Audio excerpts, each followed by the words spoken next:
Mesdames et messieurs, mesdemoiselles, ce mardi 21 mai 2024, Monsieur Volodymyr Zelensky, est-ce qu'on peut l'appeler encore le président ukrainien?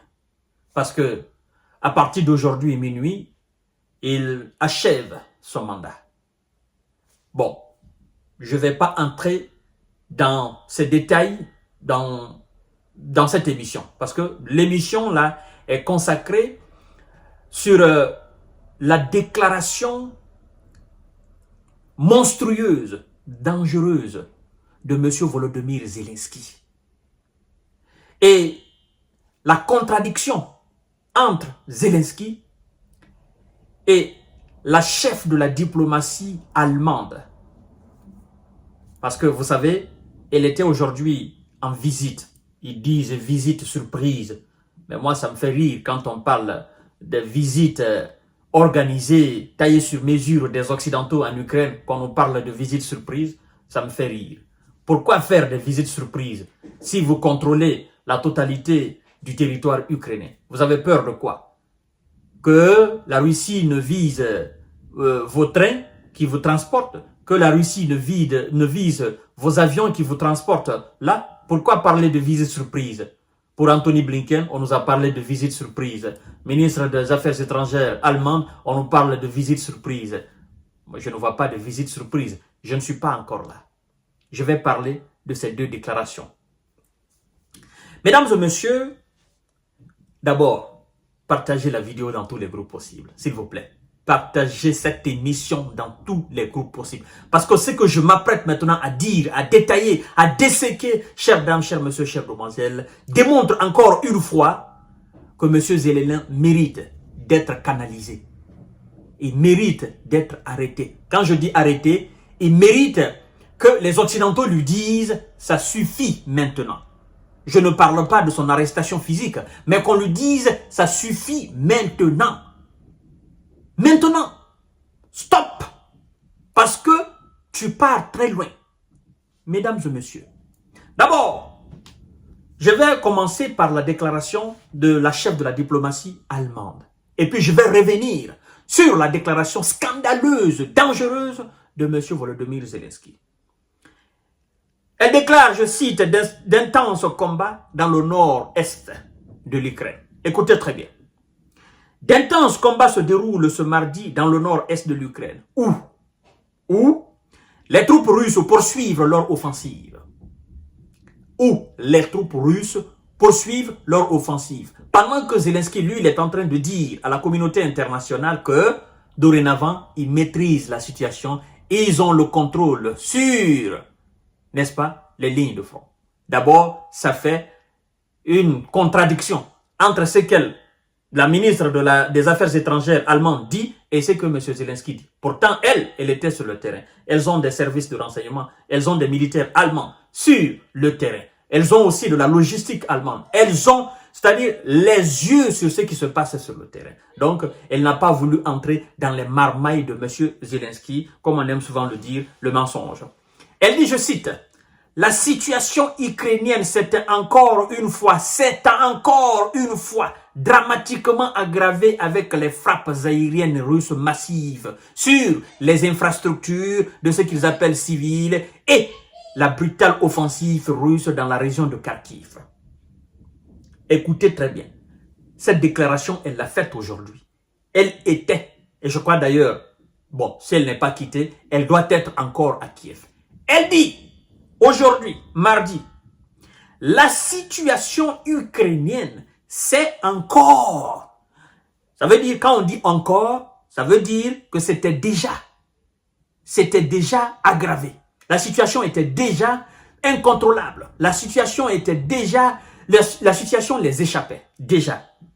Et lorsqu'elle ajoute encore, davantage, de plus, la situation, bien qu'elle soit, depuis le début de l'offensive, très aggravante, elle n'est plus contrôlable. C'est ce que ça veut dire. Et chaque jour qui passe, la situation échappe davantage aux soldats ukrainiens parce que n'ayant pas reçu les formations requises pour faire face à l'armée russe dans la région de Kharkiv. N'ayant pas de défense anti-aérienne dans cette localité, n'ayant pas, n'est-ce pas, creusé de tranchées dans cette localité, ben, ils ont ramassé des soldats de gauche à droite au niveau des autres lignes de front pour venir rapidement former un bloc. Et ce bloc est en train de se briser parce que c'est pas un bloc opaque, c'est pas un bloc solide, c'est un bloc ramassé de gauche à droite. Et donc, les gars ne se connaissent même pas. Mesdames et messieurs, alors, on continue avec Madame Anela Boybok. Elle dit, je cite, la région de Kharkiv a déclaré la chef de la diplomatie allemande, Anna-Lena Baerbock. Voilà, si je prononce bien son nom. En visite surprise à Kiev. Le chef, écoutez bien, c'est une partie très intéressante, écoutez très bien. Le chef de l'administration d'occupation, n'est-ce pas, ukrainienne, le chef de l'administration d'occupation dans la région ukrainienne de Kharkiv affirme quoi? Lui donne le pourcentage du territoire de Vochan, c'est-à-dire dans cette localité, le nombre de pourcentage que la Russie occupe dorénavant. Et écoutez ce qu'il dit.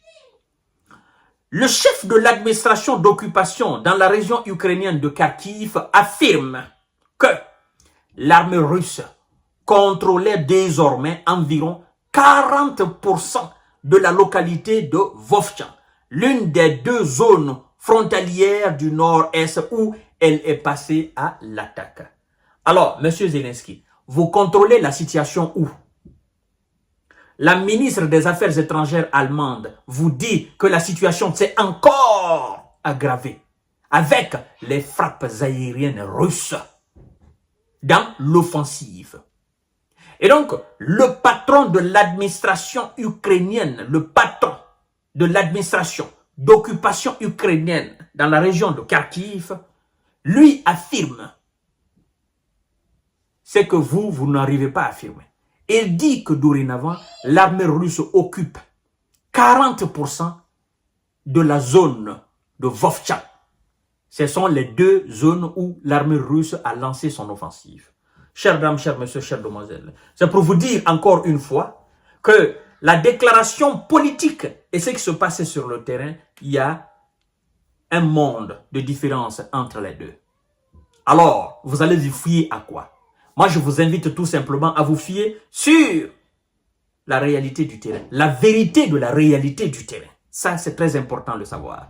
Parce qu'il y a deux vérités. Il y a une vérité qui est politique politicienne pour essayer d'embellir, n'est-ce pas, le terrain, essayer de dorloter les Occidentaux, essayer de les convaincre et de mentir à la communauté internationale pour dire nous contrôlons pendant que la situation est en train de les échapper. Mesdames et messieurs, n'ayant pas le contrôle, n'ayant pas le moyen, n'ayant pas le nombre de militaires exact, n'est-ce pas, pour faire face à l'armée russe vaillante sur le terrain, M. Volodymyr Zelensky a fait une proposition dangereuse.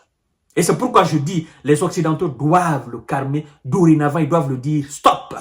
Écoutez ce que M. Volodymyr Zelensky dit, parce que là, c'est une situation, si on répond à ces propositions favorablement, c'est toute l'Europe, voire même les États-Unis, qui vont tirer le diable par la queue. Chères dames, chers messieurs, chères demoiselles, partagez la vidéo dans tous les groupes possibles. L'Ukraine propose, quand on dit l'Ukraine, c'est Volodymyr Zelensky. L'Ukraine propose que les Occidentaux, écoutez la déclaration dangereuse, l'Ukraine propose que les Occidentaux abattent les missiles russes depuis leur territoire. Volodymyr Zelensky propose que les Occidentaux, l'Amérique, la France, l'Allemagne, la Grande-Bretagne, la Belgique, l'Italie, la Corée du Nord, la Corée du Sud, le Japon, l'Australie, n'est-ce pas, tout ce bloc otanien, l'Ukraine propose que dorénavant, ils abattent les missiles russes depuis leur propre territoire. Ah, là, vous avez compris C'est pourquoi je dis que M. Zelensky, on doit le calmer dorénavant. Si la France, qui est en mauvaise posture actuellement par rapport à cette histoire d'envoi au sol de soldats français sur le terrain en Ukraine, si la France venait à se servir de ses propres missiles pour abattre les missiles russes à partir du sol français ou à partir des positions françaises du territoire otanien. L'Allemagne fait de même. Les États-Unis font de même. La Belgique fait de même. Mesdames et messieurs, ce n'est pas la 3e G, c'est la 3e G. Et alors, qu'est-ce qui va se passer? La Russie qui est dans l'espace, qui a la capacité de repérer la provenance de ces missiles pour détruire ces missiles,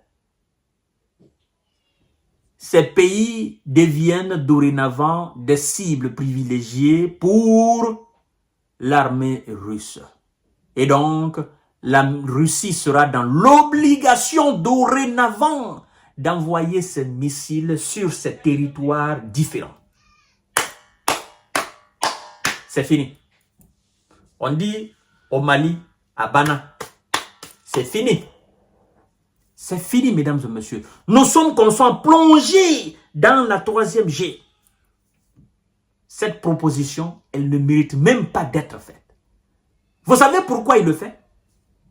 Il l'a fait parce que tout simplement, il a constaté qu'il n'y a pas de volonté de lui donner des missiles de longue portée pour pouvoir atteindre le territoire russe. Il le fait parce qu'il sait qu'ils ne vont jamais lui donner des avions de chasse. Là, maintenant, il vient de donner, n'est-ce pas, un signe aux Occidentaux en disant, le jour que vous allez me donner les F-16, je vais les utiliser contre le territoire ukrainien. Quelqu'un qui vous dit, je souhaiterais que vous abattez des missiles russes à partir de votre propre territoire, si vous donnez des avions de chasse à ce dernier, et vous l'interdisez de tirer des missiles sur le sol russe, lui, il va vous mentir et il va utiliser ces missiles, n'est-ce pas, qui seraient alors au niveau de ces avions de chasse, il va les utiliser contre le territoire russe et nous serons évidemment dans la 3e G. Mesdames et messieurs, ce monsieur, je crois que les Occidentaux doivent maintenant le prendre, ils doivent le garder. Ils doivent le garder au froid. Parce que là, non. Ça, pour une personne réfléchie, pour une personne qui a la tête sur les épaules, il doit se dire, non, ça, c'est le dernier. C'est le dernier. L'Allemagne détruit des missiles russes à partir du territoire allemand. Les États-Unis le font. La France le fait. La Belgique, le pays de l'OTAN le font. C'est la fin. Mesdames et messieurs. Mais puisque les Occidentaux ne vont même pas le répondre pour cela, ils vont même pas étudier, c'est-à-dire pour eux, ça c'est un non-événement. Voilà. Partagez la vidéo dans tous les groupes aussi. Abonnez-vous sur cette page et activez la cloche de notification pour ne plus rater mes vidéos, mesdames et messieurs. À tout à l'heure pour notre série d'informations de décortiquage. Merci beaucoup.